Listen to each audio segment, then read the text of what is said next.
Number پہ ہوں گا انشاءاللہ میرے مالک کی مرضی پہ. لیکن میں چاہتا ہوں تھوڑے وقت میں آپ کو ایک اچھی سی دعوت فکر دوں. پیغمبر گرامی فرماتے یا علی جا کر غسل و کفن کا اہتمام کرو، لیکن ایک بات کا خیال رکھنا، کفن آپ نے نہیں پہنانا، کفن میں خود پہناؤں گا.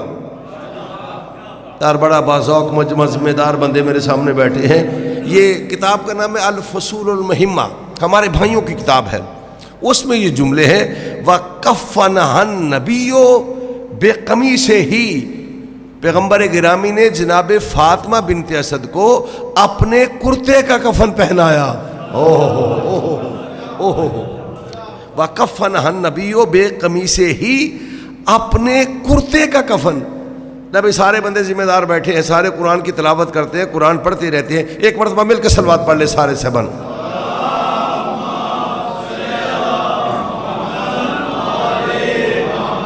کتاب کا میں نے حوالہ دیا ہے الفصول المہمہ.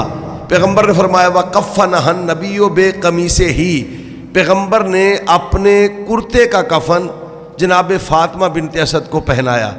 میں نے پہلے عرض کیا آپ قرآن کی تلاوت کرتے رہتے ہیں، قرآن سنتے رہتے ہیں، بھئی قرآن میں ایک اور بھی کرتا ملتا ہے. نہیں میرا جملہ آپ نے ضائع کر دیا. قرآن میں ایک اور بھی کرتا ملتا ہے کہ جب جناب یوسف نے کہا تھا یہ میرا کرتا لے جاؤ، جا کر میرے باپ کے چہرے سے مس کرنا، جا کر میرے چہرے سے. اور یہ قرآن کے جملے ہیں، کسی مولوی کی بات ہی نہیں ہے کہ وہ کرتا جا کر چہرے سے مس کیا. جو بنائی چلی گئی تھی واپس لوٹ آئی. جناب یوسف کے کرتے سے یعقوب کی بنائی جو چلی گئی تھی، قرآن کہتا ہے کہ وہ بنائی واپس لوٹ آئی. جو لطف لینا چاہتے ہیں، میں نتیجہ دینا چاہتا ہوں. میں نے عرض کیا تھوڑے وقت میں نتیجہ اچھا دینا چاہتا ہوں. اور یہ سارے علماء نے لکھا ہے کہ جی نہیں، وہ ایک خاص کرتا تھا جو چلتا آ رہا تھا، جو جناب یوسف نے بھیجا. ہمارے بھائیوں کے بہت بڑے علامہ اشرف علی تھانوی کے جملے ہیں. انہوں نے کہا نا خاص نہیں، ایک عام کرتا تھا، صرف نبی کے جسم سے مس ہونے کی وجہ سے.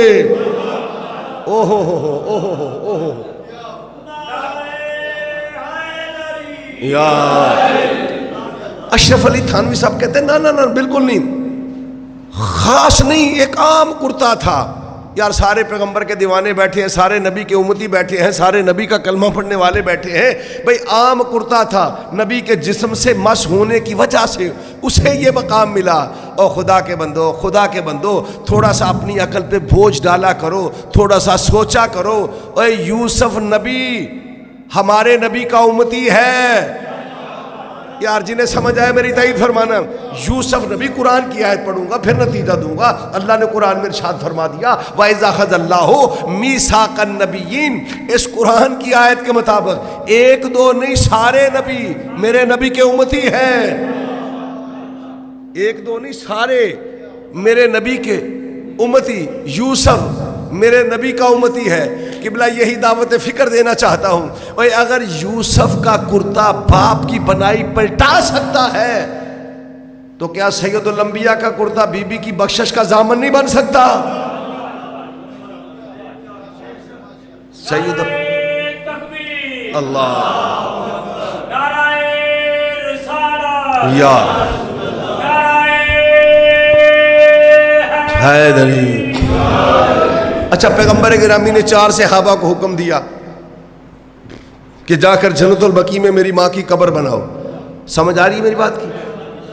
4 صحابہ کو کہا جاؤ جا کر جنت البقیع میں، جو حاجی ہیں جو عمرہ کر کے آئے ہیں انہیں پتہ ہے جنت البقیع میں داخل ہوتے ہی جناب فاطمہ بنت اسد کی قبر ہے. صحابہ کو کہا جا کر قبر بناؤ. 4 صحابہ آئے، قبر کو بنانا شروع کیا. ابھی تھوڑی دیر گزری تھی کہ پیغمبر خود آئے، سر سے امامہ اتارا، 2 شبہ اتاری، کہا لاؤ بیلچہ مجھے دو.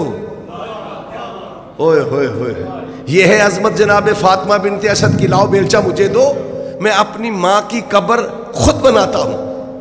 اب پیغمبر گرامی نے بیلچے سے مٹی کو نکالنا شروع کیا. لیکن یہاں نقوی ایک جملہ کہنے پہ مجبور ہے. یار پیغمبر گرامی اگر صحابہ کرام کے ساتھ کھڑے ہو کر خندق کھودیں، اس کا ذکر سارا سال ہوتا ہے. یار بولو جنہیں سمجھ آ رہی ہے. ہر مسجد میں ذکر ہوتا ہے, ہر محفل میں ذکر ہوتا ہے, اگر اپنی ماں کی قبر کھود دے اس کا ذکر کیوں نہیں ہوتا؟ اصل دکھ یہ ہے وہ یہ جانتے ہیں کہ یہ صرف نبی کی ماں نہیں, یہ علی کی بھی ماں. اصل دکھ یہ ہے کہ یہ علی کی بھی ماں ہے, یہ حسنین کی بھی جدہ ہے. اچھا قبر تیار ہوئی, غسل و کفن مل گیا, جن کے دلوں میں عظمت ہے جناب فاطمہ بنت اسد ہے. جنازہ تیار, 70 تکبیر نماز جنازہ. ہم تو یہ 4 اور 5 کے چکروں میں نا, فارسی کی کتاب ریحان و شریعہ اس میں اٹھا کے دیکھ لینا, 70 تکبیر نماز جنازہ. پیغمبر گرامی نے جناب فاطمہ بنت اسد کا پڑھا, صحابہ سے رہا ہی نہ گیا, ہاتھ باندھ کے کہتے مولا جناب حمزہ کے سوا آج تک آپ نے کسی کا 70 تکبیر نماز جنازہ نہیں پڑھا. مولا اس بی بی کا اتنا مقام ہے. لے بھی جو بندہ اس بات پہ چپ رہے گا نا, گجرات تک مجھے دکھ ہوگا. مولا اس بی بی کا اتنا مقام ہے کہ 70 تکبیر نماز جنازہ. مجھے اس منبر کی قسم ہے, تیرے اور میرے نبی کہتے ہیں او میرے پیارے صحابہ تم نہیں دیکھ رہے تھے, میں دیکھ رہا تھا کہ میرے پیچھے 70,000 فرشتوں کی 70 صفیں تھی.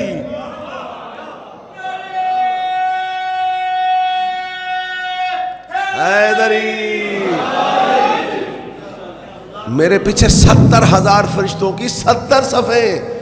اچھا جنازہ پڑھا گیا, پیغمبر نے قبر میں خود اتارا اور قبر میں بیٹھ کر نبی نے قرآن پڑھنا شروع کیا. صلوات پڑھ لے مل کے سارے صحبان.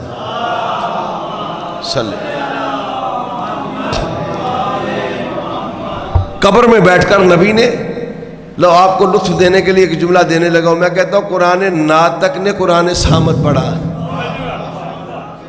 قرآن ناطق نے قرآن صامت. اور جب جناب عبد المطلب سے آپ کے ذوق کو بلند کرنے کے لیے جملہ دینے لگا ہوں, جب جناب عبد المطلب کو بندوں نے کہا نا مولا عجیب ہے, جب آپ کا بھتیجا آتا ہے محمد آتا ہے تو آپ اپنی مسند پہ کھڑے ہو جاتے ہیں, اپنی مسند پہ بٹھاتے ہیں. کہا مولا آپ سردار ہیں. تو جناب عبد المطلب نے بڑا قیمتی جملہ کہا. جناب عبد المطلب ان کی طرف دیکھ کر کہتے ہیں سارے کان کھول کے بات سن لو, میں تم سب کا سردار ہوں, یہ میرا سردار ہے. آئے ہائے ہائے ہائے. جناب عبد یا 70 تکبیر نماز جنازہ قبر میں اتارا گیا, قبر میں بیٹھ کر قرآن پڑھا. اچھا جب نبی باہر آئے نا تو صحابہ کرام کہتے ہیں مولا قبر میں آپ رو رہے تھے, اب آپ مسکرا رہے ہیں. نیاز حسین جملہ میرا ضائع نہیں کرنا. مولا پہلے قبر میں بیٹھ کے رو رہے تھے, اب آپ مسکرا رہے ہیں. پیغمبر مسکرا کے فرماتے میرے پیارے صحابہ میں اس وقت تک اپنی ماں کی قبر سے باہر آیا ہی نہیں جب تک نور کے 2 چراغ میری ماں کی پائنتی 2 سرہانے روشن نہیں ہوئے. نہیں یار, میں آپ کی قوت سماعت کو بلند کرنے کے لیے ایک اور جملہ دینا چاہتا ہوں. جب یہ جملہ کہا نا کہ میں اس وقت تک آیا ہی نہیں جب تک نور کے 2 چراغ میری ماں کی پائنتی 2 سرہانے روشن نہیں ہوئے, صحابہ سے رہا نہ گیا. ایک صحابی آگے بڑھ کے کہتا مولا اس قبر کا اتنا مقام ہے, اس بی بی کا اتنا مرتبہ ہے, اس کا اتنا مقام ہے, اس کی اتنی بلندی ہے. جب یہ جملہ کہا تیرے اور میرے نبی جلال میں آ کر کہتے ہیں او میرے پیارے صحابہ غور سے سن لو, اس قبر کو معمولی قبر نہ سمجھنا بلکہ روزہ تو من ریاض الجنہ, یہ جنت کے باغوں میں ایک باغ ہے. یہ جنت کے باغوں میں ایک باغ ہے. اچھا قبر تیار ہوئی. جب قبر تیار ہوگی نا پیغمبر نے دونوں ہاتھ قبر پہ رکھے, قبر پہ رکھ کے مسکرا کے فرماتے ہیں صدق دے, صدق دے اماں آپ نے سچ کہا, اماں آپ نے سچ کہا. صحابہ اکرام کہتے ہیں مولا اب کیا ہوا ہے؟ پیغمبر مسکرا کے فرماتے ہیں فرشتے آئے ہیں قبر میں اور میری ماں سے کہہ رہے ہیں کہ تیرا رب کون ہے. تو میری ماں نے کہا اللہ ربی, اللہ میرا, محمد میرا نبی ہے, کعبہ میرا قبلہ ہے, قرآن, سمجھ آ رہی ہے میری بات کی, قرآن میری کتاب ہے, کعبہ میرا قبلہ ہے, اسلام میرا دین ہے. میں نے کہا اماں آپ نے سچ کہا، اماں آپ نے سچ کہا، اماں آپ نے سچ کہا. اب آخر پہ نا نبی نے دونوں قدم قبر پہ دونوں ہاتھ رکھ کر زور دے کر کہتے کولی کولی، اماں کہہ دو، اماں کہہ دو ابنوں کے. نہیں یار سارے بندے جملہ ہی نہیں سمجھ سکے میرا. اماں کہہ دو، اماں کہہ دو ابنوں کے، ابنوں کے. اب فرشتے صحابہ کہتے ہیں مولا اب کیا ہوا ہے؟ پیغمبر مسکرا کے فرماتے ہیں اب صحابی، اب پیغمبر فرشتے جو ہے نا میری ماں سے پوچھ رہے ہیں کہ تیرا امام کون ہے. میری ماں چپ کر گئی ہے، کیا کروں؟ بیٹا تو میرا اپنا، بیٹا تو میرا اپنا ہے، نام لے کر پکاروں، لقبوں سے پکاروں. تو میں نے کہا اماں کہہ دے، اماں کہہ دے، اماں کہہ دے ابنوں کے، ابنوں کے. اماں تیرا اپنا ہی تو ہے نا، چاہے نام لے کر پکار، چاہے لقبوں سے پکار. یار سارے ذمہ دار بندے بیٹھے ہو، مجھے سوچ کے بتاؤ کیا پیغمبر گرامی کا جناب فاطمہ بنت اسد کو اپنے کرتے کا کفن پہنانا کیا بی بی کی نجات کے لیے کافی نہیں؟ بولو یار میرے ساتھ. یعنی اپنے کرتے کا کفن پیغمبر کا جناب فاطمہ بنت اسد کو پہنانا کیا بی بی کی نجات کے لیے؟ بولو میرے ساتھ. اور پھر پیغمبر کا اپنے ہاتھوں سے قبر بنانا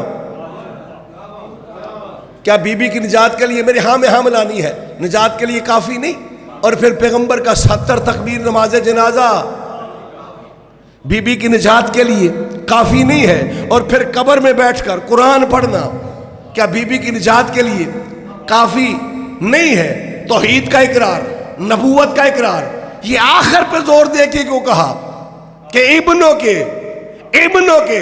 اب جو بندہ چپ رہے گا میں کہتا ہوں اسے مجلس میں آنے کی ضرورت ہی نہیں. میں رب اکبر کی قسم اٹھا کے کہتا ہوں میرے پیغمبر نے قیامت تک کے لیے دنیا والوں کو یہ بتا دیا، دنیا والوں جب علی کی حقیقی ماں کا، علی کی حقیقی ماں کا، علی کی حقیقی ماں کا، علی کی حقیقی ماں کا جب قبر میں ولایت علی کے بغیر گزارا نہیں تو پھر کسی امتی ماں کے امتی بیٹے کا